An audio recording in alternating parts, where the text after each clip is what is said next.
Almost 3 years after the Syrian war broke out, there is no sign of it ending. While fighting continues, millions of civilians caught in the crossfire have been internally displaced or have taken refuge in neighboring countries. Although some say a recent meeting in Geneva between the warring factions ended with little progress, UN mediator Lakhdar Brahimi said it laid a foundation for talks scheduled for February 10th. Progress is very slow indeed, but the sides have engaged in an acceptable manner. But while the peace talks were taking place in Geneva, the UN Under-Secretary General Jeffrey Feltman was discouraged. And we're sobered by the reality that probably not a single Syrian civilian was saved this week through the talks in Geneva. Feltman says he will start believing in these talks once they have an impact on the suffering. Unfortunately, I must candidly acknowledge that 10 days after Montreux, we're not yet there.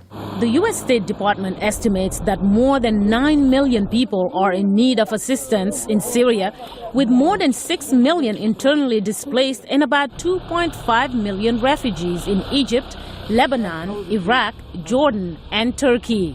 USAID Administrator Rajiv Shah just returned from Lebanon and Jordan.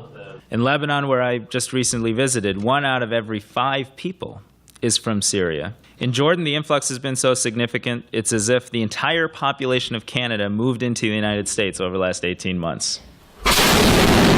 He says the scale of this crisis is unmatched. And while the United States has led the world in providing nearly $3 billion in humanitarian and developmental assistance, it is time for the war to stop. All the programs and humanitarian efforts in the world are not going to change the dynamic. You're going to need some kind of a political settlement. The problem of access also presents a huge challenge for humanitarian workers. Without access, money means nothing. The EU Commission's special advisor, Anko Gospodinov, says it is frustrating to sit on trucks full of food and medicine and not be able to deliver it. He also says the need to educate Syrian children living in camps is as important as trying to feed them. In Washington, Mariama Diallo, VOA News.